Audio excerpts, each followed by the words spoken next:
que ya sabéis que ha venido Óscar a hablarnos de lo que es la meditación Pogua y de lo que es la espiritualidad y la ciencia, juntos, ¿vale? Y nada, que espero que os guste. Pues nada, pues buenas tardes, bienvenidos. Estamos en el taller de Chua, como todos sabéis, es la persona que me ha invitado y yo le agradezco muchísimo su invitación. Y bueno, el propósito de esta conferencia, esta charla, es compartir con vosotros información sobre qué es el Pogua. Es una técnica tibetana ancestral de budismo y es una forma de meditación. Es una cosa que tiene mucho que ver con la trascendencia, con la espiritualidad. Y bueno, estoy en proceso de darlo a conocer y de compartirlo, que es la finalidad de estar aquí con vosotros esta tarde. Mañana haremos un taller, el que quiera estará aquí y hará el taller, y yo evidentemente le voy a enseñar esa técnica y otras cosas vinculadas con lo que es el Pogua, ¿de acuerdo? Que tiene que ver con trabajo con ancestros, tiene que ver con la purificación de la propia persona, tiene que ver con muchas cosas al final. Bueno, pues no tengo intención de hacer una presentación convencional. Tengo mi ordenador y podría proyectaros una presentación al uso, pero la sensación que tengo es la de hacer una presentación improvisada completamente. Yo calculo que en una hora y cuarto, 1 hora y 20 minutos habré podido transmitiros todo lo que quiero. Y a partir de ahí, preguntas. Y como estamos en familia, pues yo os diría que aprovechéis y que me preguntéis. No muerdo, no pasa nada, así que con confianza y sin problema. Bueno, pues si os parece, arrancamos. No me gusta mucho hablar de mi biografía porque creo que aporta poco. Yo ahora mismo tengo más de 50 años, hace 20 y pico, en el año 93 me inicié en Zen y ahí hay un antes y un después en mi vida. En el año 93 que yo me inicié en Zen, eso es un antes y un después. Actualmente no vivo de esto, evidentemente veo muy difícil poder vivir de estas cosas. Mi trabajo es de consultoría de empresa, llevo más de 20 años en el trabajo de consultoría de empresa y además en concreto lo que hago son estudios de mercado, análisis de negocio y cosas de esas. O sea que es mucha matemática, mucho número, mucha metodología, mucha disciplina en ese sentido, lo cual a mí me reconforta. Yo en los números me encuentro a gusto. Y es porque en ese año 93 yo me inicio en Zen, que estoy hoy aquí hablándoos de este tema, si no, pues nunca se hubiera producido esta situación. Estoy practicando Zen hasta que en el año 98 tengo una experiencia personal bastante contundente, tengo una especie de expansión de conciencia, sería complicado de ponerme a describirlo ahora, y eso me lleva a que yo pida asesoramiento a la persona que dirigía el Zendo que había en España. Solamente había un Zendo en España en aquel momento, que estaba en Brihuega, en Guadalajara, y lo dirigía Ana María Sluter. Ana María Sluter, en ese momento yo la llamo y le digo, oye, mira, me está pasando esto, le explico un poco la historia. Yo en ese momento, trabajando en consultoría, pues tenía que dar formación de adultos y en empresas y cosas de esas, y el estado mental en el que yo entré no me resultaba cómodo para ejercer mi trabajo. Entonces la llamo para pedirle rescate, y entonces Ana María, muy cachonda, me dice, vale, ven el fin de semana que viene. Digo, ¿cómo que ven? ¿Pero qué me estás contando? O sea, yo no me puedo esperar una semana para que tú me expliques y no, ven el fin de semana que viene, vas muy bien, sigue así, vas muy bien, sigue así, ven el fin de semana que viene. Bueno, pasé la semana como pude. Ese estado me duró unos 10 días aproximadamente, para que os hagáis una idea. Y entonces, cuando fui ese fin de semana, no la saqué más que vas muy bien, sigue así. Y entonces yo de alguna forma me enfadé, no me gustó la respuesta Zen de Ana María y abandoné el Zen y me pasé al yoga. Para mí eso fue una desviación muy positiva. Allí conocí una serie de técnicas avanzadas de meditación que me permitieron, yo creo que, avanzar más deprisa. El Zen es muy potente, pero requiere una disciplina enorme y es un proceso, yo diría, lento, o por lo menos yo era lento en ese progreso. Cuando entré en otras técnicas tipo Kriya, tipo Kundalini, mi sensación fue que avanzaba más rápido, combinaba el movimiento de la energía, la respiración, otras cosas, además de lo que es la propia meditación, entonces sentí que iba más deprisa. En el año 2000 tuve acceso al libro tibetano de los muertos y ahí me encuentro una técnica que es el Pogwa, que es de lo que os voy a hablar esta tarde, entre otras cosas. Y lo que me diferencia quizá de otras personas es que cuando un yogi, un gurú, me dice, si haces esto, ocurre aquello, no es que me lo crea o lo deje de creer, lo pongo a prueba. Pero lo pongo a prueba con tenacidad. Es decir, yo voy al gimnasio y estoy un año, no voy 15 días, supero la fase de agujetas y sigo como una mula. Entonces, al final, te encuentras que el organismo define músculos que no sabías ni que estaban ahí. Pues con esto ocurre exactamente igual. Cuando tú pones a prueba esas técnicas, muchas veces te vas a llevar una sorpresa. Entonces, eso es quizá lo que me diferencia de otras personas, que van al gimnasio, están 15 días, salen agujetas y ya no vuelven. O como mucho van de visita al gimnasio. Se toman un café, una cerveza con los del gimnasio, pero no entrenan. Hay que entrenar, si no, el cambio es imposible de percibir. Pues yo, como soy de talante experimentador, me puse a probar la técnica del Pogwa y empezaron a ocurrir cosas. Y entonces, bueno, tuve una serie de experiencias. En 2008 tuve una experiencia muy contundente y además fue una experiencia compartida. Hubo otras personas que percibieron lo que pasó allí con un familiar. Y entonces ahí tuve la sensación y dije, bueno, amigo, esto no es para ti, lo tienes que compartir, tienes la obligación de compartir esto, no te lo puedes guardar solo para ti. Y entonces a partir de ese instante yo tomé el compromiso de dar información sobre esta práctica de la que yo no conocía a nadie. Ole Nidal es uno de los lamas que ha estado en Europa, es un occidental que se hizo lama y que ha estado hasta hace pocos años dando entrenamiento en Pogwa. Es un hombre que lo hacía en Centro Europa y ahora ha dejado de hacerlo. No sé de nadie más en Europa que en estos momentos esté entrenando en Pogwa. Lo que pasa es que hace una parte muy exotérica. Yo no os voy a hablar tanto de la parte esotérica, sino que voy a enseñaros un poco lo que es el Pogwa de una forma más directa. Bien, yo lo que os diría sobre todo es que estos temas no se pueden entender desde la mente racional. No se pueden entender desde la mente racional. Nos pongamos como nos pongamos. Ahora estamos empleando la mente racional para comunicaros conmigo, yo para expresarme y vosotros para recibir la información. Esta mente racional es una mente que es lineal. Una idea lleva a otra y además está sujeta al tiempo, a la temporalidad. Yo tengo una idea, luego viene otra y ese conjunto de ideas te dan un holograma de información. Pero esa mente, desgraciadamente, está muy contaminada. Nuestra mente, esa mente racional, supuestamente, que yo, bueno, cuestionaría mucho la racionalidad de nuestra mente, si no el mundo no sería lo que es una barrera para acceder a esta información, a esta tecnología, y me gusta llamarla así, tecnología, porque cuando tú aplicas una serie de cosas, suceden una serie de cosas. Entonces, para poder acceder a lo que es este conocimiento, estas prácticas, tú tienes que entrar desde el corazón. Porque el corazón no miente. Tu tripa, tu nariz, tu olfato, tu corazón, ahí está siempre la verdad. Igual que tú no te puedes engañar a ti mismo en tu interior. Tu interior siempre sabe la verdad de ti. Es la forma de acceder a estos conocimientos, a esta información. Si te resuena, si tu pecho se abre a esto, entonces es que estás recibiendo una verdad. Si tu pecho se cierra, es que no estás en el momento, a lo mejor, de acceder a esta información. Así de sencillo. Y desde luego desde el mundo racional no, porque el mundo racional dice otras cosas muy extrañas. El mundo racional te dice que la solución a tus problemas está fuera, que tú tienes que someterte a un sistema, que tú tienes que trabajar, que tú tienes que ser productivo, que debes de formar una familia, que tienes que vivir conforme a una serie de normas y estudiar una serie de cosas.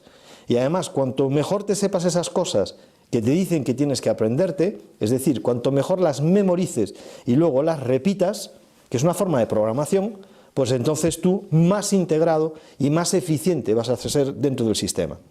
A ti no te enseñan a razonar. Si tuviéramos aquí a una persona de la Grecia clásica, razonando con cualquiera de nosotros, nos tumbaba en 3 frases, en 10 minutos, en 2 parpadeos, porque hemos perdido la capacidad de raciocinio, pero de raciocinio como análisis, ¿de acuerdo?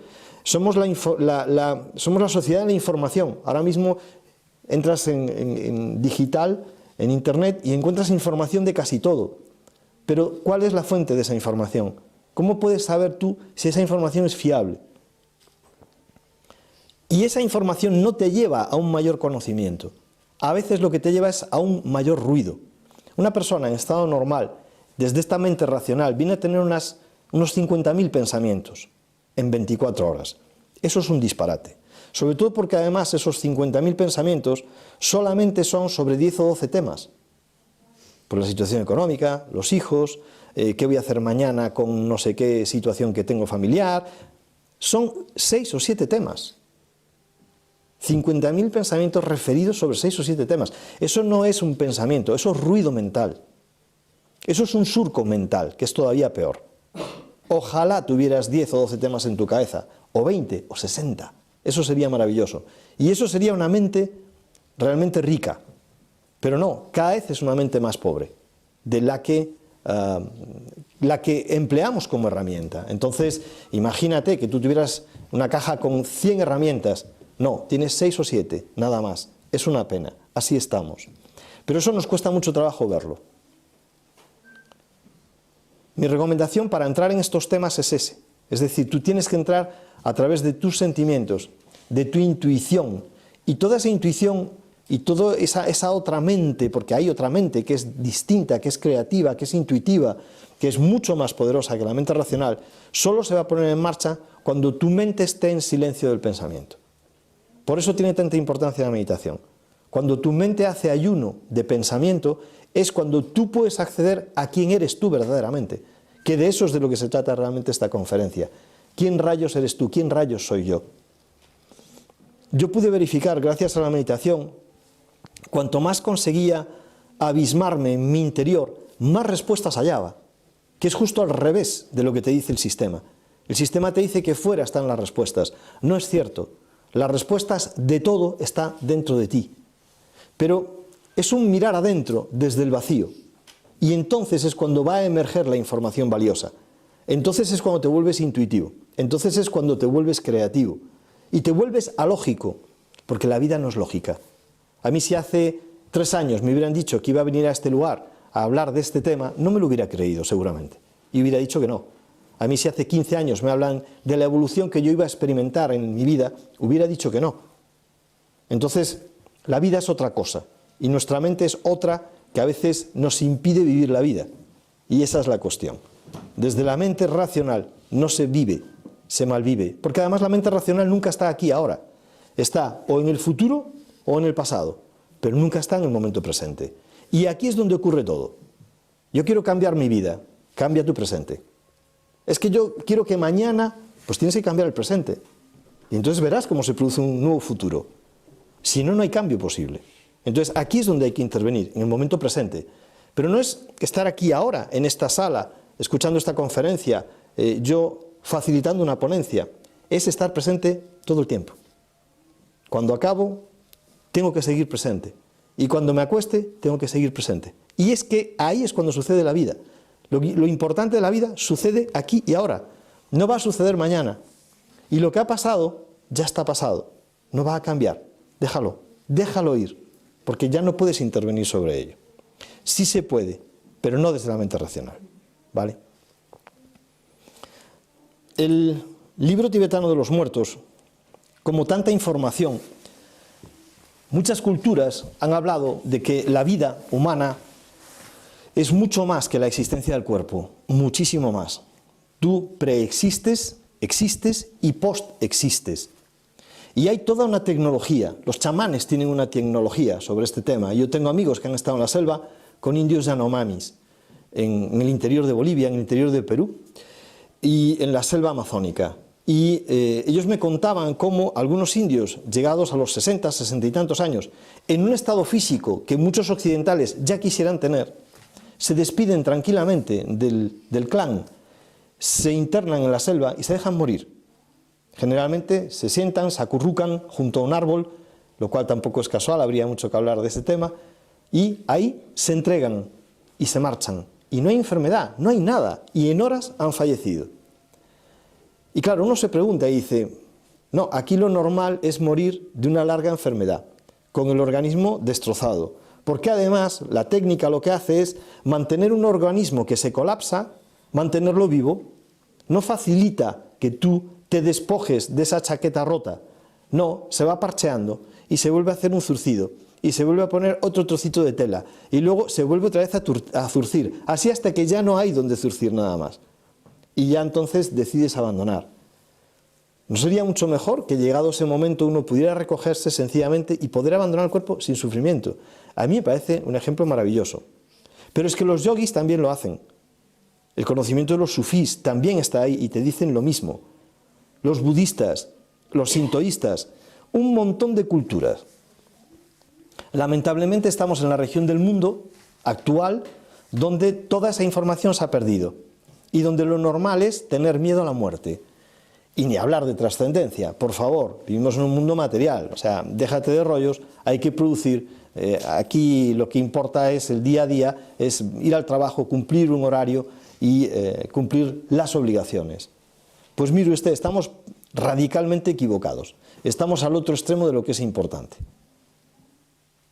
A menudo esas personas que han producido, que han llegado a ser ricas, cuando están en sus últimos días de vida, en lo que piensan es en lo que no vivieron, en lo que no dijeron, en lo que no hicieron. Eso es en lo que piensan. No piensan en aquel talón tremendo que ganaron aquella vez, no piensan en sus posesiones. Has venido desnudo, te vas a ir desnudo. ¿Ya tienes suficiente? Pues ya está. Dedícate ahora a vivir, porque la vida es eso, no es lo otro.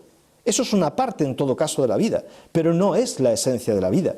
Y de hecho hay mucha gente muy adinerada, extraordinariamente infeliz. Luego te están diciendo que ese no es el camino, que es otra cosa. Luego, ¿dónde está la felicidad? La felicidad es un estado interior, y es un estado interior que tú tienes que ganarte a pulso, y es un estado que es independiente de lo que suceda. Yo recuerdo a la abuela de un chamán boliviano, Chamalú, una persona espectacular, os recomiendo que busquéis información sobre él. Este hombre se mete en el mundo del chamanismo porque en un momento determinado él y sus hermanos tenían una abuela que era feliz, era básicamente feliz, y entonces el grupo social donde ellos vivían la tachaban de loca, porque siempre estaba contenta, siempre estaba sonriente. Ese es el estado natural del hombre. Y ellos un día se preguntaron, y le preguntaron a la abuela, oye, tú, pero ¿cómo eres feliz? Ocurra lo que ocurra, tú siempre estás contenta. Y ella decía eso precisamente, es que este es el estado natural del ser. Ese es el estado que tú tienes que conseguir. Y a partir de ahí ellos dijeron, oye, pues nosotros vamos a seguir el camino del chamanismo, que es el que tú has seguido, porque aquí hay algo importante. Generalmente ahora el problema está en que es difícil que nadie haga un recorrido de esta profundidad, de este calado, porque ahora lo que se busca es yo pago y obtengo inmediatamente. Y ese es el valor del dinero, es decir, es un medio para obtener muchos fines a gran velocidad. Cuando Pitágoras fue iniciado en un templo egipcio, estuvo esperando 8 años en la puerta del templo. ¿Vosotros os imagináis que Chua en su taller tuviera una información muy valiosa y que todos los días entrara en el taller, abriera la puerta, pasara, hiciera sus actividades, entrase gente, saliera gente, etc. Y tú que quieres obtener esa información tuvieras que esperar en la puerta 8 años? Yo soy incapaz de imaginarlo. Creo que esperas unas horas. A las horas ya estás poniendo a escurrir a esa persona. A los días estás, no solo te has marchado, sino que además estás metiendo en las redes sociales todo tipo de barbaridades sobre esa persona, porque esa persona tiene una información, es una estafadora, tal, no sé qué, no sé cuál. Pitágoras estuvo 8 años, 8 años para ser iniciado. Pitágoras, cuando vuelve a Grecia, lo que hace es que a aquellos que mete en su escuela, tiene 2 tipos de alumnos. Los alumnos convencionales, a los que les enseñaba matemática, les enseñaba conocimiento en general, hasta un determinado punto, y aquellos que eran su núcleo duro, a los que iniciaba. Y la prueba para ser iniciado es, habrás de estar 3 años en silencio. Y si rompes el silencio, vuelves otra vez a empezar esos 3 años. Y entonces el que lograba esa prueba era iniciado por Pitágoras. Claro, así sí que se valoran las cosas. Imaginad, yo cuando fui iniciado en Kriya Yoga por primera vez estuve años para ser iniciado en Kriya Yoga. Y hasta que no tuve una serie de experiencias que evaluaron una serie de monjes que eran expertos en eso, no me dieron la autorización. Ahora la gente lo consigue sin ningún tipo de dificultad. ¿Qué valor puede tener eso? Ninguno, porque prácticamente no hay esfuerzo. Entonces tiene que haber un equilibrio. Aquí se pierde un poco el equilibrio de las cosas. Y ahí es donde está la cuestión. Es decir, yo me lo creo o no me lo creo. ¿Desde dónde? Desde mi mente racional. Pues ese no es el camino. Te garantizo que ahí te vas a dar con un muro, con muchas barreras y con muchos obstáculos. Básicamente lo que tengo que deciros hoy es muy sencillo. Es simplemente que lo que vosotros veis en el espejo no es lo que sois vosotros. No es eso. Sencillamente. Tú ves un amasijo de células. Depende de las fuentes. En algunos sitios te dicen que son 50, 60, 70 billones de células. Me da igual, es una cifra tan monstruosa que es imposible pensar en ella. La cuestión es que es un amasijo de células. Y yo te pregunto, vale, muy bien, si tú eres un amasijo de células, si tú fueras el cuerpo, ¿me quieres decir qué célula es más tú que otra? ¿Tu célula cardíaca es más yo que una neurona? ¿O una célula ósea es más yo que una célula del hígado? ¿O una célula del ojo? ¿Un fotorreceptor del ojo es más yo que una papila gustativa? Algo falla. Evidentemente algo falla. Cuando además cada 7 años todo tu organismo ha renovado todas las células. Ya no eres tú. Realmente no deberíamos cumplir años cada vez que damos una vuelta al sol. Deberíamos cumplir años cada 7 años, que es cuando todas nuestras células se han regenerado. ¿Vale? Entonces, si el yo no está en el cuerpo, que ese es otro problema, inmediatamente pensamos en una mente de 3 dimensiones. ¿Dónde está el yo? El yo tiene que tener un lugar. ¿Y si no lo tuviera? ¿Y si el yo no tuviera un lugar? ¿Y si el yo estuviera asociado a un vehículo temporalmente? Porque además, ese yo que tú estás buscando está en el vehículo físico durante la vigilia y algunos ratos durante el sueño. Pero hay fases en el sueño que abandona el cuerpo. Entonces, ¿dónde rayos está eso? ¿Qué es esa cosa tan rara? Vale, hay gente que por ideas es capaz de matar. Cuando matan es porque consideran que su yo ha sido cuestionado. Es decir, no, es que estás cuestionando mi religión, mis creencias. Son mis creencias, mis ideas que han cristalizado en forma de creencia, son el yo. Y soy capaz de matar por ello. Y si tú piensas distinto, me cabreo contigo y te persigo. Y además tú que eres del otro lado, eres mi enemigo, porque piensas distinto a mí. Es bárbaro esto, es genial. Primero porque la mente es el órgano y el pensamiento es el contenido. Entonces tú lo que pones en el puchero consideras que es la olla. Es genial, ¿vale? Bárbaro.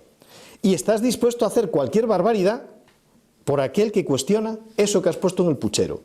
Es bárbaro. El pensamiento tampoco es el yo. El pensamiento es extraordinariamente efímero. Es una mera abstracción. Te está hablando de un reino de lo sutil, porque el pensamiento es muy importante. El pensamiento es previo a cualquier creación. Primero es el pensamiento y luego es la creación física. Luego se crea lo que primero se ha pensado. Luego es fundamental. El principio de la creación viene del pensamiento. Pero ¿qué es lo que sucede? El pensamiento tampoco es el yo. Porque además, curiosamente, se produce una paradoja preciosa. Y es que cuanto menos piensas, la mente se hace más brillante. Y la mente se hace más presente. El yo se hace más manifiesto. Luego, el pensamiento es una barrera para acceder al yo, a la esencia. No sé si lo sabéis, el zen significa a solas con la noticia. Eso significa zen, a solas con la noticia. Son unos términos fabulosos. A solas. ¿Por qué? Porque es una experiencia inefable. Es una experiencia que no se puede compartir. Ojalá tú estuvieras teniendo una experiencia de ese tipo, pudieras tocar a otro y transmitirle a otro lo que estás experimentando. Sería maravilloso. Con la noticia, ¿cuál es esa noticia? Pues la noticia es cuando tú pones tu mente en el vacío, en el silencio, cuando haces ayuno de pensamiento, lo que emerge, que eso es lo que realmente eres tú. Esa es la noticia. Y esa noticia es una experiencia que es inefable, que no hay forma de compartir. Y no es pensamiento, no es cuerpo, no es emoción, porque además la emoción es simplemente un enlace entre el cuerpo y el mundo del pensamiento. Eso es la emoción, un enlace. Entonces, cuando tú eres capaz de empezar a comprender pero no como el que habla de andar en bicicleta, sino como el que habla andando en bicicleta. Esa es la comprensión que vale, es decir, aquel que ha obtenido alguna forma de experiencia de lo que estoy diciendo, entonces se te empiezan a resquebrajar los esquemas y entonces tú tienes acceso a lo que es verdaderamente relevante. Cuando comprendes que, en el fondo, y lo voy a decir de forma llana y clara, no somos otra cosa nada más que conciencia. Eso es lo que somos, esa cosa tan rara, esa percepción de la existencia de uno mismo, que además es una percepción reflexiva. Eso es lo que somos, conciencia. No somos otra cosa, nada más que conciencia. Y esa conciencia, además es no local, es decir, se vincula con el cuerpo a ratos, y a ratos puede estar fuera del cuerpo, y sigue existiendo íntegra, sigue existiendo perfecta, completa, con tu identidad, con tus recuerdos, con tus experiencias, no le pasa nada. De ahí que las personas, cuando tienen accidentes muy graves, y cada vez hay más gente que le va a pasar, ahora mismo hay un 25% de la población, aquí en este país, en cualquier sitio del mundo, que ha sido resucitada de un paro cardíaco o de un coma cerebral, y cuando salen de esa situación, te van a contar, oiga, mire, es que me ha pasado esta experiencia, lo que llamamos ECMs, lo que Raymond Moody en los años 70 llamó experiencias cercanas a la muerte. Entonces, ¿por qué este tema? Porque cada vez las técnicas de resucitación son más potentes y entonces rescatan a más gente. Entonces cada vez más gente te cuenta este tipo de cosas. Entonces antes se resolvía muy fácil. Cogían a la enfermera que hace yoga y decían, mira, uno que cuenta cosas raras, atiéndele. Pero es que ahora cada vez hay más gente que cuenta cosas raras. Y esas cosas que cuentan son muy parecidas. Y da igual de la cultura, da igual sus sistemas de creencias religiosos, da igual la edad que tengan, es lo mismo, te cuentan todos prácticamente las mismas cosas. En esencia te cuentan lo mismo. Oiga, he salido del cuerpo y la sorpresa es que seguía existiendo. Yo creía que la muerte era otra cosa. Es que ese es el problema de la cultura occidental. Ha perdido todo el recuerdo, toda la tecnología de lo que sucede con tu existencia. Porque hace 500 años, cuando se escribió Lars Moriendi, que era un manual de cómo atender al que está falleciendo, porque hubo tal cantidad de muertos en nuestra Europa, en la región europea en la que nos encontramos, debido a las pestes, debido a las guerras, que tuvieron que hacer un manual de asistencia al moribundo. Y escriben el Lars Moriendi, que era una especie de manual de cómo socorrer, de cómo dar la última extrema unción a la persona que estaba en esa situación, muriéndose. Porque fijaros que el 60% de la población falleció. Es que Europa se quedó con aproximadamente 60 millones de habitantes, para toda la población de toda Europa. Imaginaros poco más que 1,5 veces la población de España repartida por toda Europa. Así se quedó de diezmada esta región. Entonces, casi cada semana tú veías a una persona morir y muchas veces no había ni posibilidad de darle sepultura. Entonces se crea el Lars Moriendi. Pero en esa primera versión, que era una especie de manual de primeros auxilios, bueno, la cosa no estuvo mal. Bueno, no estuvo tan mal como que se hicieron 100 ediciones, como que en aquella época que acababa de salir la imprenta, se tradujo a 20 idiomas y dialectos. Es que probablemente ahora no exista ningún libro que haya sido tan editado como aquello, curiosamente. Y eso que los medios eran muy rudimentarios.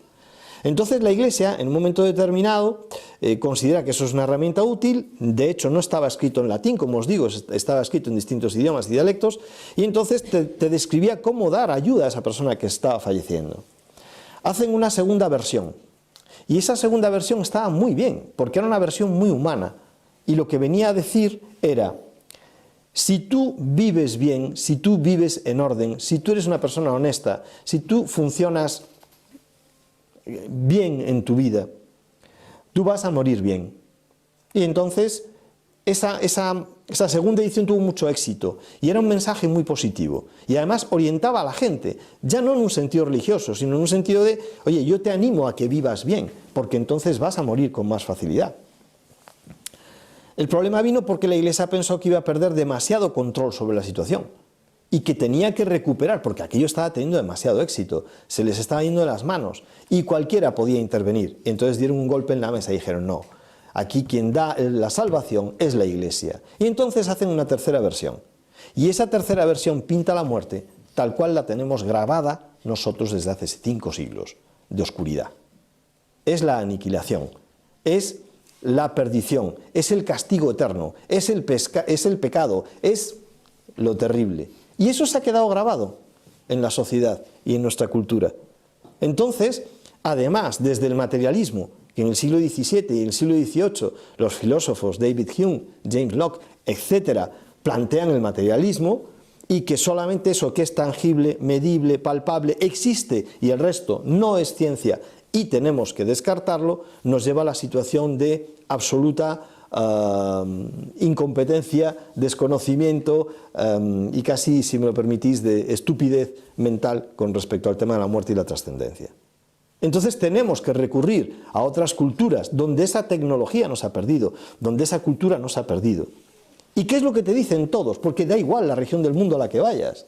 Te dicen, mire usted es un ser espiritual que está teniendo una experiencia en la densidad, en la materia. Ah, caray, la cosa cambia mucho. Ya no soy esa cosa que hay en el espejo. No, es que tú no eres eso.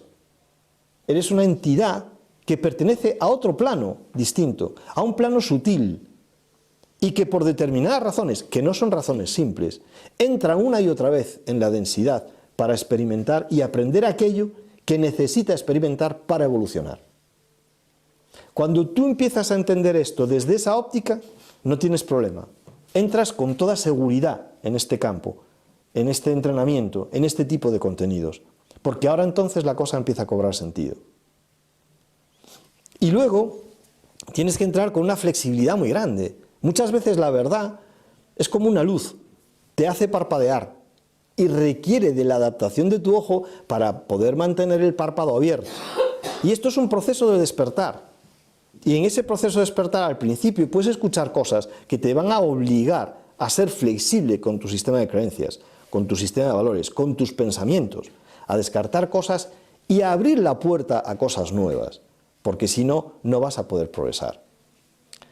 Todo esto está basado, además, en unas leyes que no son humanas, que son las leyes de la conciencia. Hay gente que habla de leyes espirituales. Como estos, estamos hablando de la consciencia, de una consciencia que evoluciona. A mí me gusta hablar de leyes de la consciencia, no leyes espirituales. Esa consciencia ha sido regalada con la existencia. Esa es la primera de las leyes que hay. Porque tú podrías no existir. Algo, en algún momento, ha decidido por ti y te ha regalado la existencia. Solamente si fuéramos capaces de asumir esa idea aquí ahora mismo, seguramente nos derrumbaríamos emocionalmente. Si asumiéramos el impacto de lo que estoy afirmando ahora, con verdadera conciencia. Has sido regalado con la existencia. Es una pasada. Podrías no existir. Si tuvieras el parpadeo tan insignificante que es tu vida, en comparación con la creación, con el universo conocido, decimos que son 15.000 millones de años luz. Eso es lo que dice la ciencia. Bueno, eso es lo que ha recorrido la luz desde que hay un Big Bang hasta este momento. Seguramente haya más cosas antes de ese Big Bang. Lo que pasa es que estamos analizando la luz. Entonces, el espectro de luz es así, 15.000 millones de años luz. Fantástico. Pues tu vida es una cosa tan insignificante que es que la probabilidad de tu existencia es ninguna. Es absolutamente cero. Pero es que cuando además, cuando el Voyager salió del sistema solar a unas 6.000 millones de kilómetros de distancia de la Tierra, es igual, unas 14, 16 veces la distancia de la Tierra a la Luna, pues la NASA se les ocurrió, me parece una idea genial, que la máquina diera la vuelta y que hiciera una foto de la Tierra, que hiciera una foto del sitio donde estaba la Tierra, donde había partido la máquina. Y entonces esa fotografía luego se publicó. La fotografía es brutal, porque lo que ves es una nube de puntitos que son estrellas, planetas, hay un poco de todo. Es como un polvo cósmico. Y en medio de ese polvo cósmico hay una motita que brilla un poquito más que el resto, que es la Tierra. Todo lo que conoces, toda la historia, todas las personas de las que has oído hablar alguna vez, toda tu historia, todo lo que conoces y ocurre, ha ocurrido en esa motita. Tendría que darnos un ataque de humildad. Primero, porque has sido regalado con la existencia, que eres un suceso absolutamente imposible. Y segundo, estás a la deriva en una motita tan chiquitita, tan ínfima, tan diminuta en esta barbaridad, que nos tendría que dar un ataque de humildad a todos.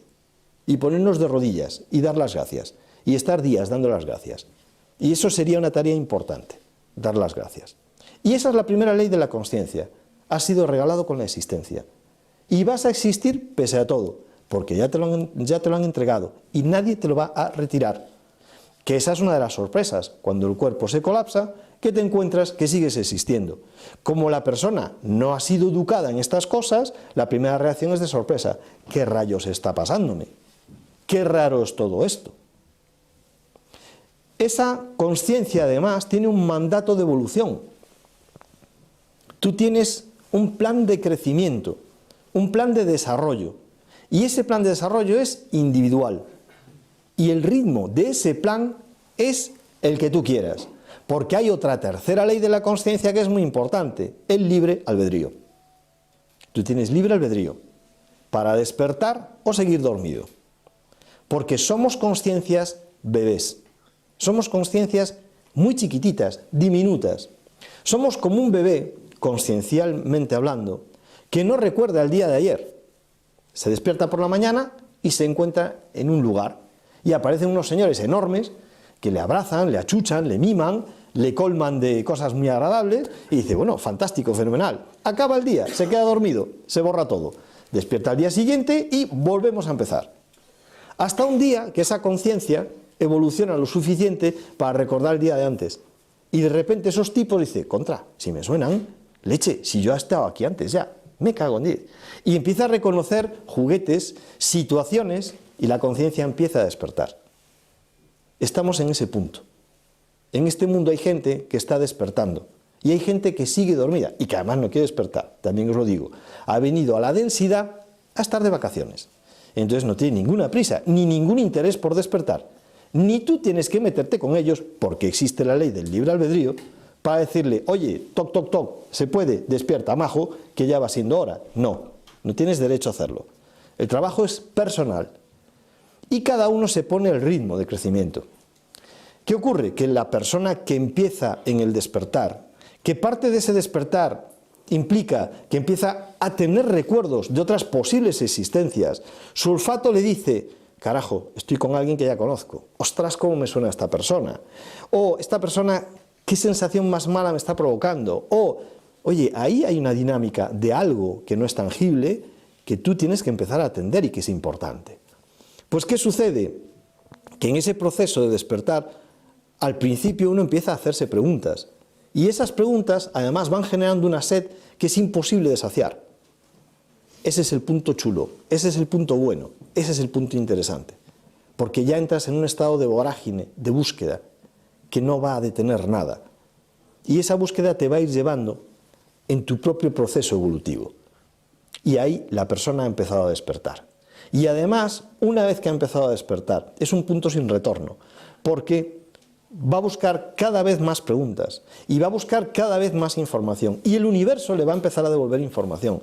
Y luego ya ocurre una cosa absolutamente mágica, y es que cuando ya estás en el camino, aunque ya no quieras más información, porque la propia información te satura, la información te busca a ti. Aunque tú no busques, te vas topando con la información relevante. Y dices, ¿qué rayos está pasando? Y es como si la información te buscase a ti. Sofía, la sabiduría, te busca a ti. Qué paradoja, tú que antes la buscabas a ella, ahora ella te persigue. Y encuentras a la persona adecuada, encuentras el libro preciso, encuentras esa información que da respuesta a algo que tú ya te estabas preguntando. Entonces el universo realmente conspira contigo, porque el universo interactúa contigo y está esperando a que despiertes, está esperando a que despiertes. Imaginad en qué estado estamos, un mundo donde la inversión más importante que hay es en armas, es en destrucción de los semejantes, en destrucción de la materia, de la vida. Eso es en lo que más invertimos. Eso ya te da una idea el tipo de mundo en el que has venido a experimentar la materia. Un mundo absolutamente hipnotizado con el tema económico. Yo esta mañana tenía una reunión de trabajo con una gente, me pareció interesantísima, que hacen una capacidad de análisis de cosas de mercados y tal, que dije, qué cosa tan bonita. Y no podía evitar, estaba sentado con ellos y estaba pensando, si toda esta energía se pusiera en que la sociedad progresara, en que la sociedad fuera mañana mejor. Y no es un tema económico, es que tendríamos que estar explorando 1000 cuestiones, pero no, la gente tiene que pelearse por sobrevivir. ¿Qué rayos democracia? ¿Qué rayos libertad? Vives en una dictadura económica atroz. Y si te quieres salir de ahí, no puedes.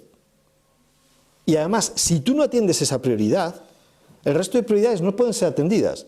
Esa es la prioridad número 1. Y luego el resto. Entonces, ¿cuánta energía solamente para existir dentro del sistema? ¿Y cuánta energía se ha creado para crear un sistema económico, que además es extraordinariamente imperfecto, que colapsa con frecuencia y que no les interesa resolver? No nos equivoquemos, no les interesa, al sistema no le interesa en absoluto. Porque mientras tú estés hipnotizado, mientras tú estés atontado en esta hipnosis colectiva, en esta tarea tan imperativa, tú no vas a pensar, tú no vas a ser creativo, no vas a aportar otro tipo de soluciones, no vas a explorar, no vas a buscar otro tipo de conocimiento. Claro, no es de extrañar que son otras sociedades, menos volcadas quizá en el tema material, menos metidas a lo mejor en el sistema, las que todavía conservan esa tecnología de qué ocurre con la existencia, de qué es la consciencia, de cómo puedo experimentar yo la consciencia. En el libro tibetano de los muertos, que además es impresionante porque se traduce, hombre, yo entiendo que es un nombre muy extraño, el bardo Todol, Tosgrol, que es como se llama realmente, lo que te viene a decir aproximadamente es, bardo es estados intermedios. Todol, Tosgrol es el gran despertar a través del aprendizaje en la audición. O sea, eso es lo que te está diciendo. El gran despertar a través de la audición en los estados intermedios. Esa sería la traducción de lo que hemos dicho el libro tibetano de los muertos. ¿Qué dices tú? Espantosa la traducción. Vale. El señor que escribe esto, que lo hace en el 740 después de Cristo, se llama Padmasambhava. Ese señor en el Tíbet, en aquella región, es adorado y es considerado el segundo Buda. La forma en que este hombre llega allí es muy interesante, porque él llega allí al Tíbet porque uno de los príncipes feudales que hay en esa región está harto de que haya guerra, está cansado de estar dándose de leches constantemente con los vecinos. Y entonces él mismo reconoce que no hay progreso, que la sociedad en un estado de guerra continuo no va a progresar nunca como es debido. Y entonces lo que él observa, es un hombre observador, inteligente, es que tanto en China como en India, que son regiones limítrofes, allí llevan muchos siglos de paz. Y lo que tienen de común es que son budistas. Y entonces lo que este hombre decide es, ostras, a ver si resulta que el budismo nos puede pacificar. Y lo que pide es a varias personas, viajad a India, viajad a China, buscar maestros budistas que vengan a enseñarnos el budismo, a ver si salimos de esta situación. Entre esos maestros que llegan de China y de India, aparece Padmasambhava. Y Padmasambhava es uno de estos maestros budistas que ayuda a introducir el budismo en Tíbet. Hace muchas cosas maravillosas, debía ser una figura, si me lo permitís, pues similar a cualquier avatar, como pueda ser Jesús, o cualquier otro avatar que vosotros podáis pensar en él. Y ese señor, en un momento determinado, escribe este documento, este libro, este texto. Y este texto, cuando él lo termina, es curiosísimo, porque dice, pues no se lo puedo entregar a la sociedad tal y como lo he escrito, porque es demasiado potente. Les enseño cosas demasiado poderosas, y si las emplean con malas intenciones, las consecuencias van a ser atroces. Y entonces lo que hace es, destruye el primer documento que escribe, que digo yo, por Dios, ¿qué habría ahí metido? Lo destruye. Y vuelve a escribirlo, pero lo escribe descafeinado. Ese documento que escribe descafeinado, no conforme con haberlo descafeinado, decide esconderlo en el monte. Se da un paseo por una de las cumbres que hay por allí, en un monte que se llama Campodar, y lo que hace es, en una oquedad, en unas rocas, mete los pergaminos, mete el documento escrito y dice, dentro de unos siglos vendrá alguien, lo descubrirá y entonces la sociedad habrá evolucionado lo suficiente como para poder tener acceso a esta información. Fijaros que esta es la historia del bardo Todol y es una historia de leyenda, no es mítica, es real y es en sí misma, la verdad, para escribir una novela preciosa. Total, que ese es el bardo Todol, que en el casi en el 1400, casi 7 siglos después, Karmalimpa, un lama jovencito, muy jovencito de 15 años, con su padre, que también es lama, se encuentran ese documento. Y a partir de ese momento, los lamas tibetanos custodian eso porque se dan cuenta que es una joya espiritual. ¿Y qué es lo que nos cuenta el bardo? Lo que nos cuenta el bardo es una cosa muy interesante. Lo primero que te dice es que hay 6 estados intermedios. Hay 6 bardos. Eso es lo primero que te dice, que hay 6 estados intermedios. ¿De qué? De la consciencia. Hombre, ya sale a relucir algo que empieza a sonarnos un poco. ¿Y cuáles son esos 6 estados intermedios? Pues tienes un primer estado intermedio que es la vigilia. Se supone la situación en la que nos encontramos todos aquí ahora.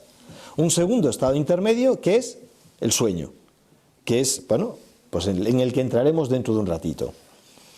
Un tercer estado intermedio es el de la meditación, lo cual es muy interesante. Es decir, cuando tú entras en un estado meditativo, tu conciencia entra en un estado diferente. Y luego tienes 3 estados intermedios más de la consciencia que tienen que ver directamente con el salto al otro lado, con la muerte. Un primer bardo que es aproximadamente los primeros 40-50 días que pasas tú en el otro lado, donde hay un proceso de adaptación. Vienes de una realidad densa, vienes de manejar un cuerpo que respira, que se alimenta, que tienes que cuidar, que tienes que lavar, que tienes que proteger, que tiene que descansar, de una realidad donde lo que domina es el espacio-tiempo y de repente te ves proyectado en una realidad que no domina el espacio-tiempo, sino el tiempo-espacio.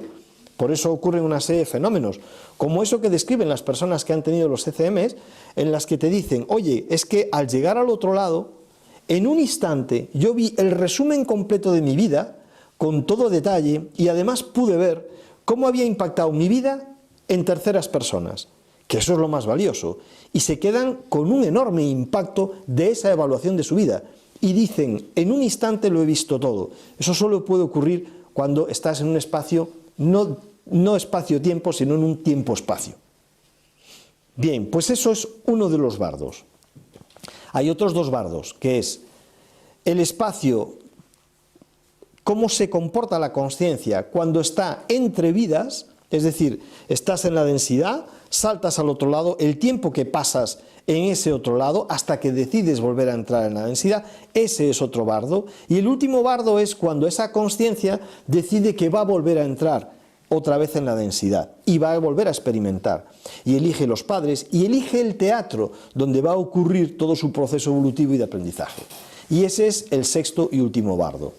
Vale, fijaros lo que te está diciendo.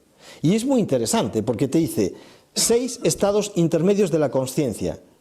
Y yo me preguntaría, ¿por qué intermedios?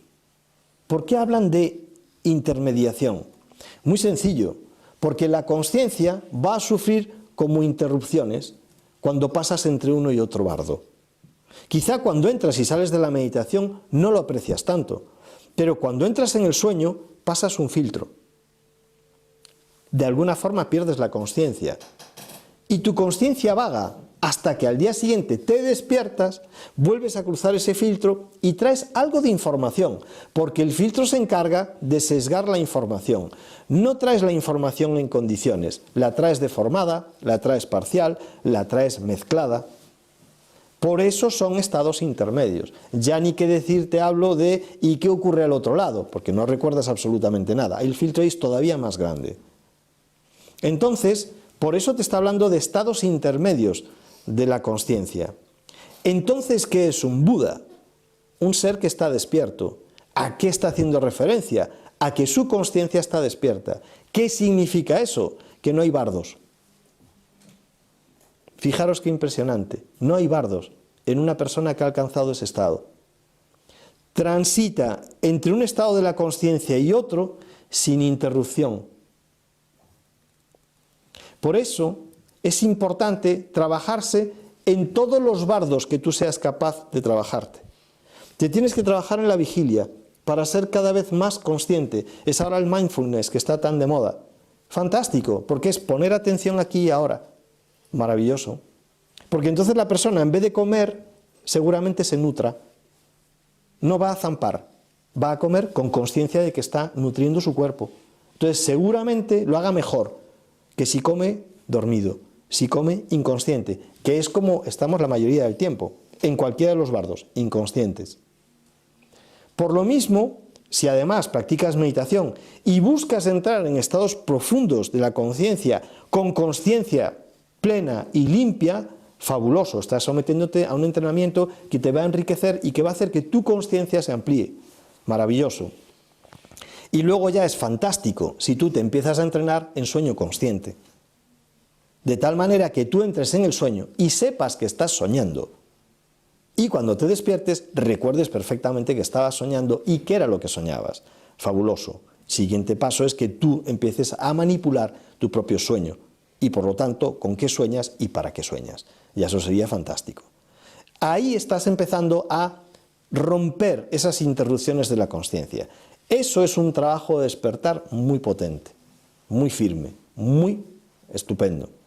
En mi caso, lo que yo estoy enseñando ahora es el Pogwa, que el Pogwa es la elevación de la conciencia. Y el Pogwa significa exactamente, el término Pogwa es transferencia de la conciencia. Ahora, como ya sabemos que la conciencia es no local, que la conciencia no está vinculada única y exclusivamente al cuerpo, sino que preexiste, existe y post-existe con independencia del cuerpo, eso ya nos da más juego, nos da más posibilidades. ¿Y de qué se trata? De que esa conciencia se eleve, crezca, se expanda, se haga más grande. Porque la conciencia se alimenta de realidades, de experiencias. La realidad no es más que información. La conciencia no es otra cosa que energía con información y por tanto con intención, con biografía y con identidad. ¿De qué se trata entonces el proceso? De que la conciencia crezca. ¿Cómo crece la conciencia? Ganando en información y en energía. Si tú creces en energía y creces en información, tu conciencia está más proclive a despertar. Y eso es lo que va a hacer que se eleve. ¿Qué quiere decir esto de elevarse? Cuanto realmente eso es simbólico, tú no te vas a elevar a ningún plano, no vas a ir flotando por aquí. Lo que tú vas a hacer es, si tu conciencia se abre, si tu conciencia se amplía, vas a ganar en perspectiva. Y eso te da muchísima ventaja, porque comprendes la realidad con más amplitud. Te cuesta menos trabajo integrar la realidad. ¿Por qué es tan ventajoso eso? Porque tu plan de crecimiento te va a mantener en una lección de vida hasta que tú no despiertes a esa lección de vida. Contra, ¿por qué me encuentro siempre a este tipo de personas? Contra, ¿por qué siempre me pasan estas situaciones? Y siempre me doy contra el mismo muro. Porque tu conciencia no ha despertado, amigo. En el instante en que tu conciencia despierta a eso, automáticamente la lección se disuelve. Como por arte de magia. ¿Has comprendido? Fuera lección. A por la siguiente. Y entonces pasas a una situación, a un guión vital diferente. Por eso es tan interesante que la conciencia crezca. ¿Qué puedo hacer yo para que mi conciencia crezca? Pues, por ejemplo, prácticas como las que yo planteo, o de meditación Pogwa, ese tipo de prácticas, porque automáticamente tú, en ese estado, lo que vas a hacer es hacer que tu conciencia se expanda un poquito. Si se expande, ganas en comprensión. En el instante en que ganas en comprensión, tu realidad va a cambiar, porque cambia tu perspectiva sobre la realidad. La realidad es tal y como la percibes. Es tal y como la percibes. Si tu realidad es opresiva, negativa, triste, así va a ser tu realidad. Si cambia tu percepción sobre la realidad, automáticamente cambia tu estado y das lugar a experimentar otro tipo de cosas. Ese es el juego. Eso es de lo que se trata. A eso es a lo que viniste, además de pagar impuestos. Pero es que el orden de importancia es justo al revés. Es eso y luego paga los impuestos. Y además eso te va a dar lugar a un paradigma de abundancia y no un paradigma de escasez, que también es una moto que nos han vendido. Paradigma de escasez. ¿Por qué? Si la tierra es un vergel, si la tierra es un jardín de vida, si cada árbol da lugar a cientos, sino a miles de árboles, si una manzana tiene un montón de semillas de nuevos árboles, entonces, ¿por qué está usted hablándome de escasez? No hay agua. No quiere usted que haya agua. 3/4 partes de la superficie de la Tierra es agua. Ah, que a lo mejor hay que potabilizarla. Pues trabajemos para potabilizarla. Aquí no, lo que estamos haciendo es desecar el país. Somos así de inteligentes. Y eso sí sería un objetivo importante. Pero no, vamos al revés, completamente. Pero mientras la sociedad no esté despierta, mientras tu conciencia no esté despierta, no vas a priorizar, no vas a entender nada. Vives como un robot biológico. Y entonces cualquier cosa que te digan, tú lo obedeces. Y vas con el programa puesto. Ya está, se acabó. ¿Eso es vida? No, eso es muerte en vida.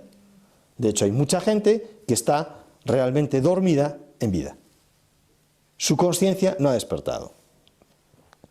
Y esa es otra confusión muy importante. Pensamos que como todos llevamos un cuerpo parecido, más mayor, menos mayor, más bonito, más feote, lo que sea, pero básicamente es el mismo invento y además todos son fractales, pues de tu papá y de tu mamá y el siguiente es lo mismo y así sucesivamente, pues ya creemos que lo sabemos todo. No, cuidado, es que eso es el vehículo. Eso es como imaginar que en todos los coches va el mismo conductor. Te cuelas muchísimo. Hay gente experimentadísima, hay gente súper respetuosa, hay verdaderos cafres, hay gente que no tiene ni puñetera idea de que es un peligro para sí mismo y para el resto, y así es cada uno de los coches con los que te cruzas. Lo que pasa es que te crees que son todos los coches iguales. No, amigo. No sabes qué conciencia hay ahí. Si además estamos hablando de 7.200 millones de habitantes, pues a lo mejor hay 7.200 millones de niveles de conciencia. Porque no todo el mundo está en el mismo punto, lamentablemente no. Y como además está el libre albedrío y el ritmo del despertar de cada uno es distinto, pues no puedes dar por supuesto que la conciencia que tienes enfrente es igual que la tuya. Es un error grave. Hay mucha gente que está dormida y que además no tiene interés por despertar y no va a hacer nada por despertar. Ha venido, le han regalado un pase en la densidad, se le acaba el pase, se vuelve para el otro lado y así hasta que decida otra vez volver. Porque aquí vienes a aprender, aquí vienes a corregir. En el otro lado estás para comprender, salvo que te pongas en marcha aquí y quieras despertar y empiezas entonces a comprender. Y la cosa empieza a ser mucho más chula, más interesante y ya la vida cobra otro sentido, otra dimensión. Por eso cuando te vas al otro lado dices tú, ostras, qué de burradas he hecho, no he aprovechado la oportunidad. Y además le hice polvo a este, le hice sufrir al otro innecesariamente y alteré el orden del universo. Ahí aparece el karma, que es otra de las leyes de la consciencia. Y entonces sientes el deseo de volver a entrar en la densidad. A mí me encanta cuando me cruzo con gente que me dice, no, yo ya estoy en mi última reencarnación. Digo, jope, qué avanzado, qué maravilla, qué estupendo. ¿Sabéis los grandes gurús cuántas vidas dicen aproximadamente que requiere una persona para despertar su conciencia si no hace nada voluntariamente para despertar? ¿Se os ocurre alguna cifra? ¿Alguien sabe algo al respecto? ¿No? Hablan de 90.000 vidas. 90.000 vidas como humano, ¿eh? Teniendo en cuenta que tu conciencia ya viene de atrás, ¿eh? O sea, tu conciencia, ahora por ejemplo, mi siguiente proyecto es un mapa evolutivo de la conciencia, es en lo que estoy trabajando, porque me he encontrado que hay muchísima información al respecto en muchos sitios, pero son fuentes muy dispersas y la estoy recuperando, y de hecho la gente que venga al taller mañana le voy a hablar del mapa evolutivo de la conciencia para ayudarles a entender, porque todo es conciencia, todo. Estás en un caldo de conciencia, igual que estás en un caldo energético. Debajo de ese caldo energético hay una conciencia, y esa conciencia está perfectamente viva. Y además de estar viva, es amorosa y es inteligente. Y luego a eso tú le puedes a lo mejor llamar Dios o lo que tú quieras. Y tu proceso es que tú te has desgajado de esa conciencia, te has individualizado como conciencia y ahora estás tratando de crecer para volver a la fuente. Y en esa tarea estás. Y cada nivel de realidad está dividido en un montón de octavas. Y la conciencia, a su vez, se divide en un montón de octavas. Hay conciencia en una roca, hay conciencia en una piedra, hay conciencia en un cristal de roca, pero no son del mismo nivel. No es lo mismo. Un cristal donde sus moléculas están organizadas ya te está diciendo que la información está organizada y ahí hay conciencia. En una brizna de hierba hay conciencia. Y en un árbol que tiene 2000 años de antigüedad y que sigue vivo, imaginaros qué conciencia puede haber. Muchísimo mayor. El hombre piensa que solamente tiene conciencia él, punto, pelota, la poca que tiene. Solo en él, ya está. Y como además él tiene capacidad y manos para construir cosas y organizar la realidad y hacer y deshacer, pues ya se considera el amo del universo. Para nada, estás muy equivocado. Hay muchos seres vivos que tienen conciencia. Y muchos seres vivos que te sorprendería saber que su conciencia es más avanzada que la tuya, aunque no tengan capacidad para modificar el ambiente. Que eso es muy fuerte. Hay muchos delfines que son más conscientes que muchos humanos. Hay muchos grandes simios que tienen más conciencia en sí mismos que muchos humanos. Hay muchos humanos con aspecto de humanos que tienen menos conciencia que muchos animales. Entonces, ahí es donde está el juego. Y cuando tú empiezas a entender esto, empiezas a entender muchas cosas. El reino animal, podríamos decir que es una 2D de la consciencia, es la dimensión 2 de la consciencia.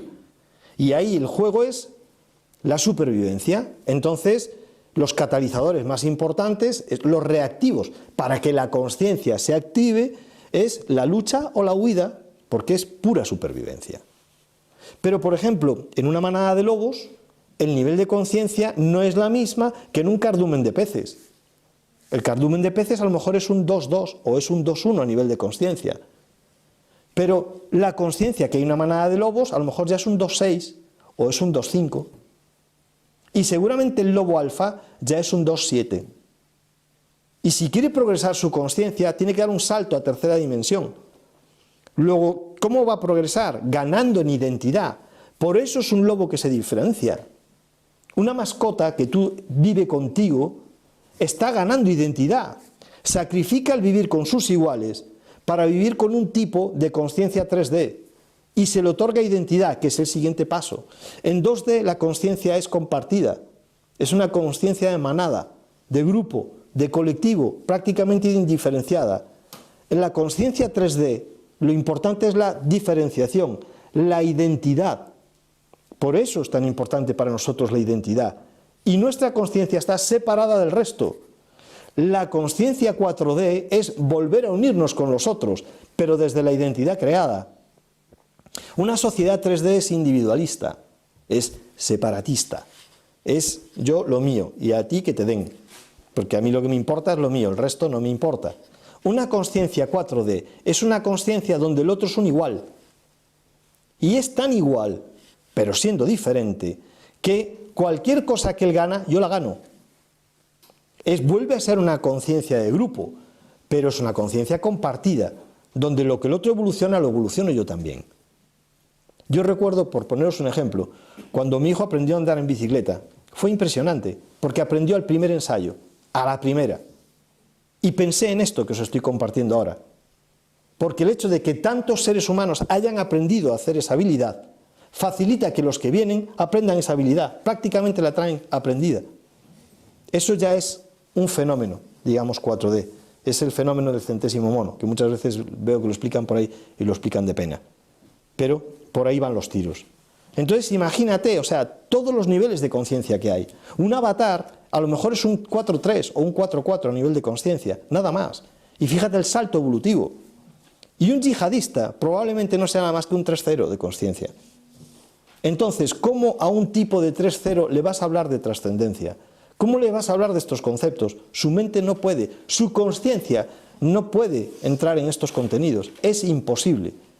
Igual que una persona que está en 3-7, está obsesionada por seguir evolucionando y por seguir creciendo, y solo busca el despertar, y el resto le traen sin cuidado, y lo que busca es dar el salto al 4.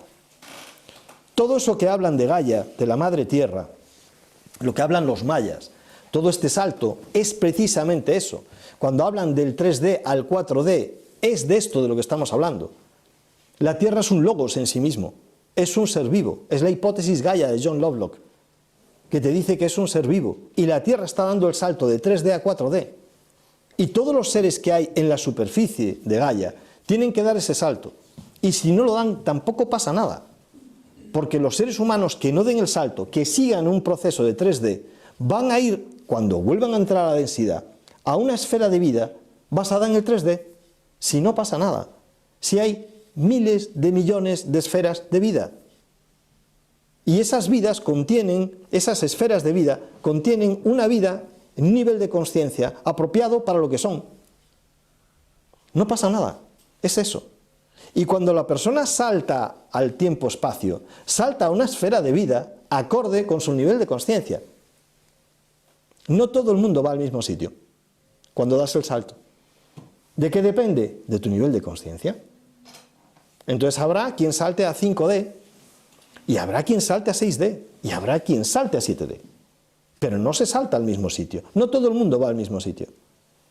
Un ser humano con una conciencia muy primitiva, muy básica, salta y se queda en un plano astral pegado a la Tierra. Y en cuanto haya un útero disponible, va a volver a entrar atraído por el magnetismo de ese útero. Os lo planteo de esta manera. Imaginad una pareja que sale de copas, se toma sus porros, tiene relaciones y ella se queda embarazada. Y ahora imaginad esta misma situación.